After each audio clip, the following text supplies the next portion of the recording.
So we've got another product review coming to you today, which is the Callaway Paradym AI Smoke.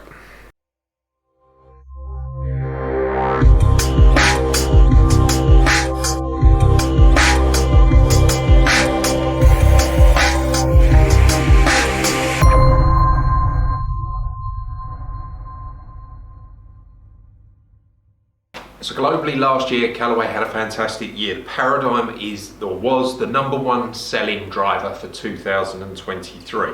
That's now been changed and we've got a new version, the Callaway Paradym AI Smoke. So it's a very similar story to last year, and if you're going to make a product that's that good, you don't need to change it massively to get some really good results. But there is one big change on this driver, which we'll get to later in the video, that they have made, which is quite surprising. Right, so there are the standard sort of 3 models of this driver. You've got the Max driver, the Max D, which is the dual bias one, and then the Triple Diamond, which is the better players club. So the key differences. So we'll start with the Max D, bring that in so that you can see there. So Max D doesn't have a movable weight on it, we've just got a simple weight at the back, which is increasing moment of inertia. And as you put that one down on the floor, it looks to me like the back part of the club sits quite low to the ground. This is going to be the draw bias. So if you're an individual that suffers with a fade or a slice and you want to find something that's going to help you straighten that up, this could be the driver for you. It's not the one that we're going to review today though.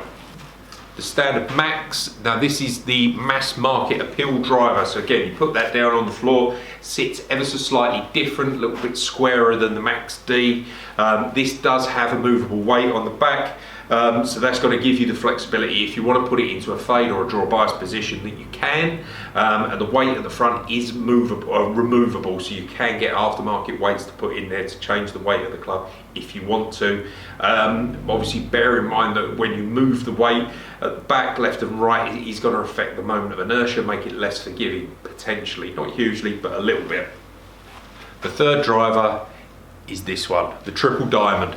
So this has got not the removable weight at the back, but we've got 2 fixed weight positions, one closer to the head, one closer to the back. Now, key thing with these is that they are interchangeable. So you can move, they are 2 different weights, and you can move the one from the back to the front and the one from the front to the back if you want to. So it will affect the way that the driver plays. So if you want to put more weight closer to the face, it's going to make it less forgiving, lower spinning, and make it go further. If you hit it well, as you move the weight further to the back, or the bigger weight at the back of the club, that's going to make it slightly more forgiving, increased moment of inertia, increased spin, but at the sacrifice of a little bit of distance. So it depends if you're going to go for that driver. You can play about with that yourself and see how it works out for you, but there are options on that.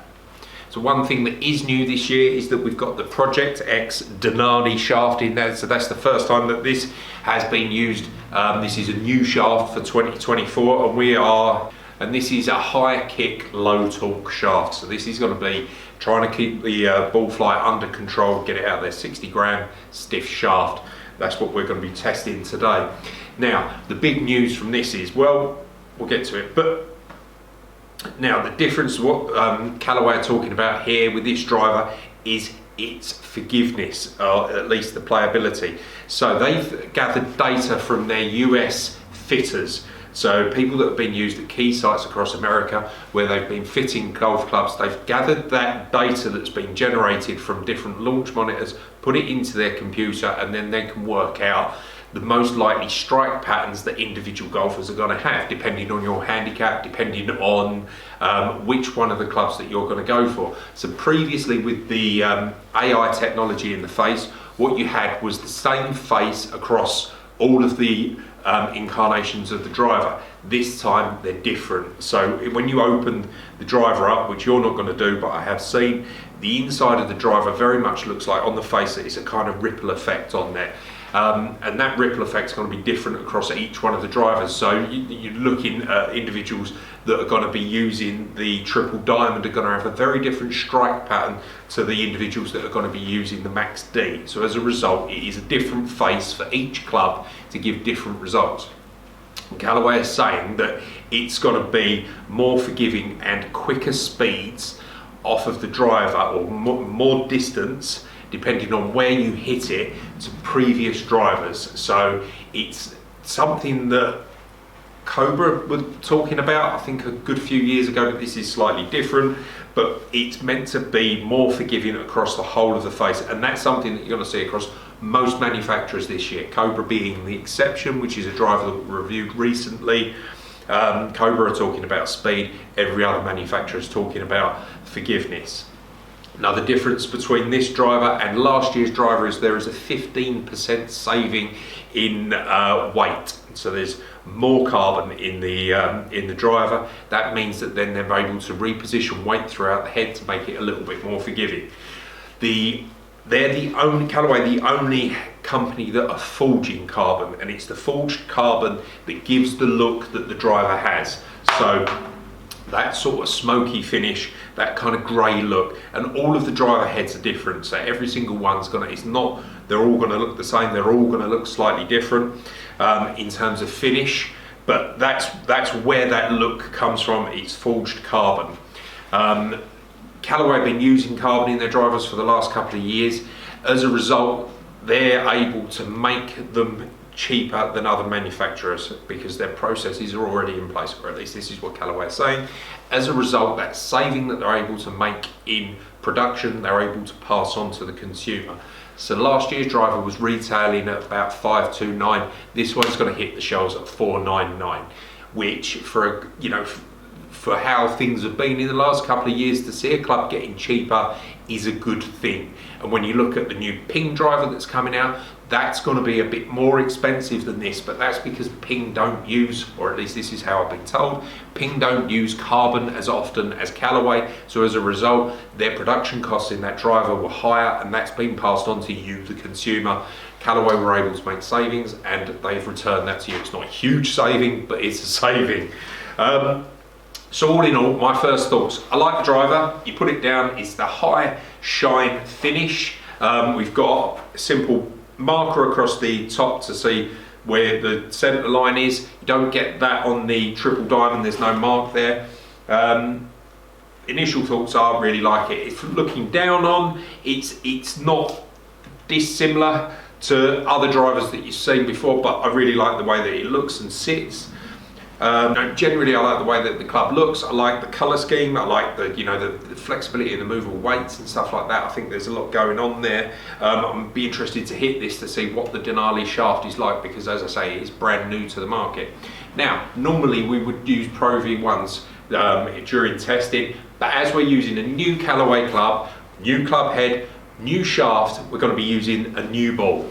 So we've got the Callaway Chrome Tour golf ball. This is going to be the tour ball that you're going to see on the TV. This is new for this year, and we will be doing a product review on the balls shortly. So if you like the reviews and you want to see more of them, make sure that you hit that subscribe button. So as I say, you put this club down. I like the way that it looks down to the ball. I actually prefer the top of it to the underneath of it, if that makes sense, but to look down, that looks like a really nice driver. Like the look of it. Shaft looks nice, everything looks good. Right, let's hit a few shots.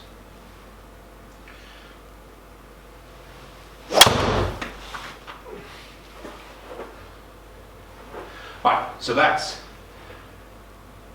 a fair enough strike, gives you an indication of what the driver's going to be like. I'd say there, 1900 spin rate for me, a little bit low.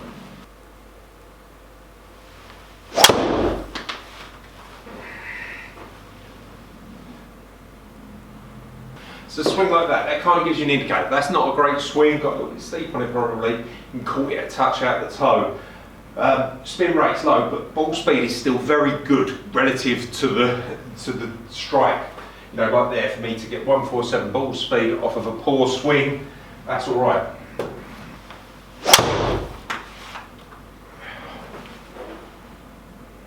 So again, swing like that. That's a better swing, found the middle of the club, getting it spinning at 2-2, launching 15 degrees. That's more or less where I'd want those set of numbers to be.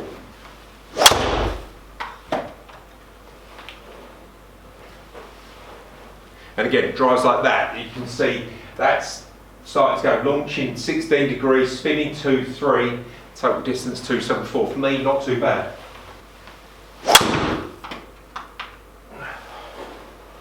And again, strike like that, definitely off centre, I caught it a little bit high in the face.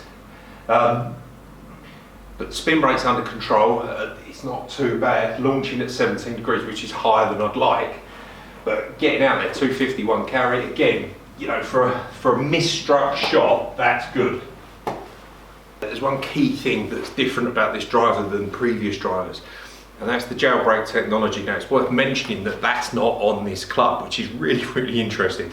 So, jailbreak technology was something that Callaway have been pushing for the last few years, and it's where you had the sort of two bars that were connecting the crown of the club and the sole of the club that were giving it support. That meant that they were kept together so that when you hit the ball, there was a better structure to the driver. With the Paradym last year, they put the jailbreak technology through the AI supercomputer and they changed the shape of it. So it wasn't just two bars, and it was a sort of almost like a H-type shape that was in there, and it was something that they really pushed. They've completely taken that out of this club, so there is no jailbreak technology. So as you look on the sole of the club, you're not going to see those two little holes or two little marks that showed where the jailbreak was. That's really interesting, the fact that Callaway have been pushing that for a number of years and now they're taking it away. As a result, the club sounds and feels different. I liked the way that the old Paradym sounded and felt. And it's not to say that I don't like the way that this sounds and feels, but it is definitely different, and I think that that's because the jailbreak technology is not there.